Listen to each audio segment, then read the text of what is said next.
অনেকদিন পর এই মায়া নদীতে আসলাম। এই বৃষ্টির মধ্যে মায়া নদী দেখতে কেমন আপনারা কমেন্ট বক্সে জানাবেন। মায়া নদী হলো একটা বিচিত্র রকমের একটা নদী। আমার দেশের বাড়িতে আসলে আমি মায়া নদীতে অবশ্যই আসি, কারণ মায়া নদীতে অনেক কিছু লুকিয়ে আছে।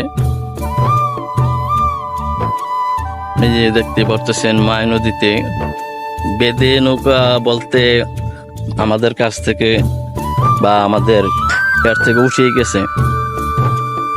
তা মায়া নদী যে শাখাটা অনেক সুন্দর। তো মায়া নদী দেখতে সুন্দরই লাগে। তো মায়া নদীর